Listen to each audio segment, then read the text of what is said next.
Oh yeah. So I found this 2018 Civic Type R, and it's about 100 miles away from me. I think on Monday this week I went to go look at it. They didn't come along on the test drive. I have all the footage, so I'm going to show you guys the footage in a minute. And it felt great. I liked it. There are some things I didn't like about it. After you see the footage of me driving it, I will tell you why I decided to not buy it. So here is me test driving that Type R.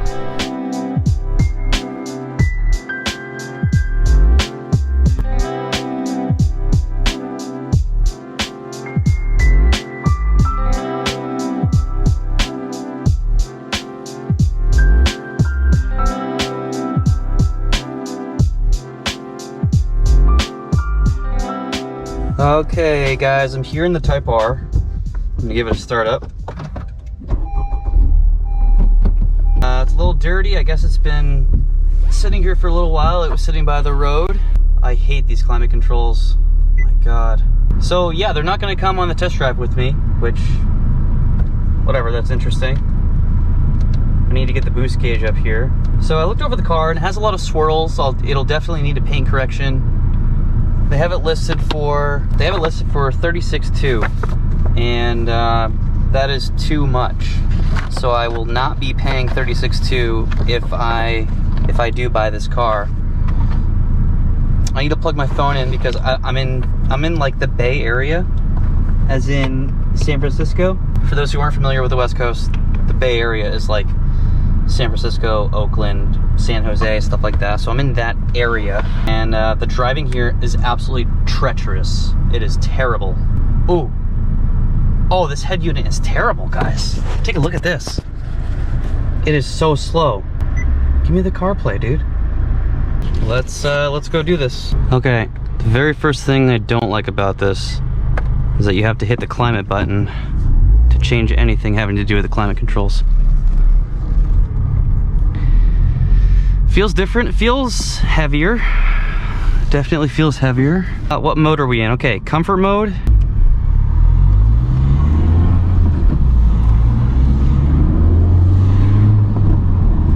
Oh yeah. Definitely have more grunt than the SI. Straight out of the box. You know what? I kind of don't like how bolstery these seats are.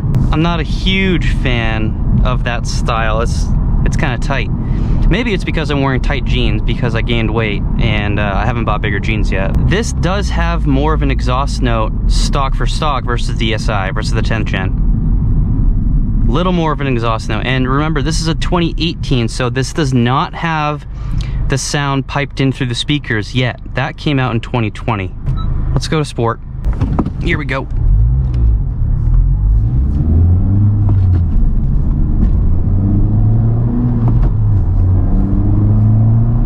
This drives so much better than the SI. Just everything about it drives better than the SI. Having the single mass flywheel is so much better for shifting. It's amazing. And you know, not having the rev hang, I don't know if this has like, it might have a tiny bit of rev hang. I like the color. I like how you can see the little hood scoop there. So I looked the car over before I got in, obviously. I looked under the hood, I looked at all the bolts. I tried to figure out if the bolts had been taken off and put back on, all the little screws that put together the intake box. It does show some evidence that those screws were taken off, so at some point this might have had an aftermarket intake, but I mean, you could barely tell the screws were messed with.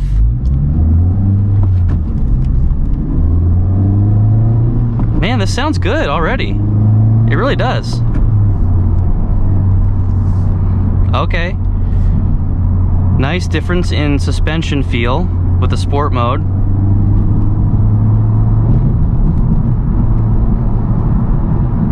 Let's go to R. I got 7,000 RPM. Oh yeah. Okay. I should have been in third. This is pretty quick, man. I don't know if my SI full bolt-on with the variable tune would have beat one of these. I don't think so. This is quick. Oh shit, auto rev matching is on. Oh, let's try that. So go to 6. Okay, I'm driving around. Go to 5th. Wow. That auto rev matching is amazing. Yeah. This is... Guys, this is a quick car. You can hear the blow-off sound stock. So this has a stock airbox. Definitely does not have a blow-off valve, because if it had a blow-off valve, it would be like... Okay.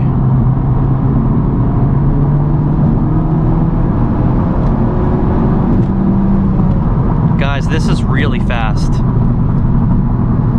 I've only floored it twice, both in 4th gear, and this thing goes, man. And it just keeps pulling. I haven't even redlined it yet. I don't even think I've gotten to 6,000 RPM. Okay, so I'm just in comfort mode, and yeah, I mean, wow. Okay. That was 50 miles an hour. That felt good. Wow. The auto rev matching is life-changing already. Starting route to Magnuson's Toyota, Palo Alto. The visibility in here is kind of crappy. Yeah, this is nice. I like this. I mean, it's fast. It's pretty comfortable, especially in comfort mode. It's actually a lot different from the SI, guys.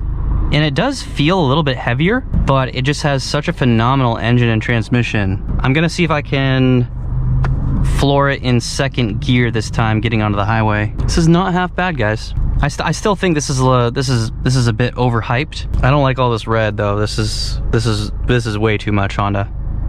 I mean, come on. Why do you put red trim inside the car even when you have a blue car?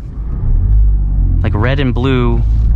I feel like I'm driving a Superman mobile. Yeah, wow, okay. This handles phenomenally. You know, I might have to walk out once or twice, because I need to let them know that they don't have me. You know what I mean? Because I drove 2 hours to get here, so psychologically they're gonna think, this guy drove 2 hours. I mean, we already have him. He's already gonna buy it. So we can charge him whatever we want, and he's gonna buy it. So I don't know. I mean, I might have to walk out, which I wouldn't really mind doing. Yeah, one thing I'm not gonna do is fangirl over this car, and I actually told the salesman that, because I told him I have a YouTube channel. I told him that I reviewed one. I don't really have too constructive of thoughts right now, because what kind of driving is this, dude? Dude, this is part of the reason why I hate the Bay Area. This is terrible driving. I'm gonna get into 2nd gear. These people behind me are gonna have to hold on.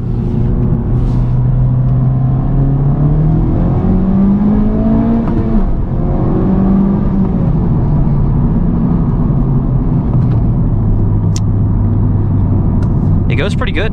That wasn't overwhelming, but it was fun. I think I may have lost traction a little bit. I don't know. One thing I really like about it though is that the red striping on the bottom of the car is it was removed. So either the first owner or the second owner. Oh, okay. So here's some more information about it. First owner had the car for 2 years, for the first 2 years of its life. Only put about 5,500 miles on it. Second owner just traded it in recently for a Toyota Tacoma. Another thing too, I think I saw 21 PSI. I haven't looked too far into the tuning culture of the Type R, so I don't really know, like with a stage 1 tune, or just with like a tune on 91 or 93 octane. I'm not sure what those cars are pushing for boost pressure. 21 stock seems really high. I definitely foresee a big turbo in this car's future. Oh, I'm definitely going to need new wheels too, like ASAP. I despise these 19-inch wheels. I despise them. And you know what I dislike the most about them? Is that red stripe around them. The red stripe around the perimeter of the wheel. That is just extremely tacky. We'll work on that. That just means that I have a lot of content to produce, which is a-okay. Okay, I've been gone at this point for like 25 minutes. They're probably getting a little antsy on the edge of their seat there. First thing this will need is an exhaust. I've already told you guys that. Okay, here's the story. I go in to start negotiations.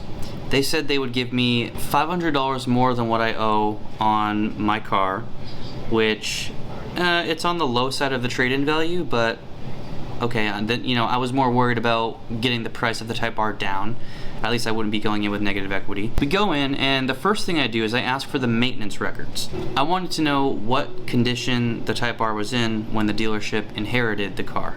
And in the maintenance record sheet that the salesman handed me, there were pages and pages. So it's a 2018, only 16,000 miles on it, and it had the rotors machined, which if you don't know what that means, it means that the rotors were not smooth, so they used a machine that smooths the surface. They also replaced the rear brake pads, which is weird, and it also got 4 new tires and an alignment at 16,000 miles. A couple people responded to my Instagram story when I was there at the dealership because I asked for help, and they said, yeah, I mean, like, I guess that's normal for a Type R.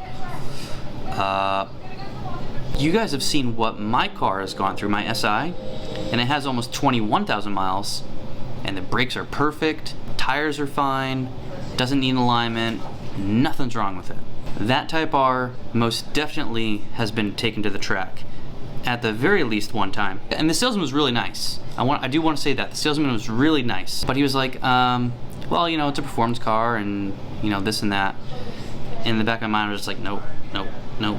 According to Kelley Blue Book, that price was actually pretty good. So Car Gurus said, like, great price. But I said, okay, after going back and forth for a few minutes, I said, yeah, I don't know, I'm gonna have to pass.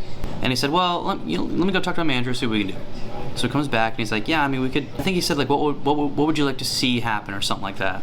At that point, I was already getting a lot of Instagram messages from you guys saying, walk away, don't buy it, don't do it. It's probably got other hidden problems. You know, it's probably been beaten up. I was getting a lot of messages that reinforced my beliefs. I got probably, out of the 70 or 80 messages I got, I probably got 3 or 4 people who defended the car. And I'm just like, okay, you can go buy it, but that one's not for me. But then he's like, you know, what price, what would make you happy? And I'm like, I guess if you can get the price to 35 grand, I'll buy it. He said, okay, let me go talk to my manager. Comes back out and he says, yeah, the best we can do is take like $500-600 off. Then I'm like, all right, well, you know, I'm gonna have to go then. He went back to his manager and says, okay, well, you know, let me try one last time. He came out and said, yeah, man, sorry, that's the lowest he's gonna go. So that is the end of that story. The next video that you guys are gonna see, part 2 of how to find a Civic Type R at MSRP. I do have a pretty good lead on one. You guys will find out about that in the next video, but pretty interesting stuff. If all this fails, I have I think he's a subscriber, but he follows me on Instagram, so I'm guessing he knows me from YouTube. So he works at a dealership, I don't know, about an hour and a half away. And he says that his boss has a 2017 Type R in black and 18,000 miles on it, and he wants $34,000 for it. I don't know. I mean, that's a good price with that amount of miles, I think, for my area. You guys have to remember, before you jump all over the comments saying, oh, you're gonna spend way too much.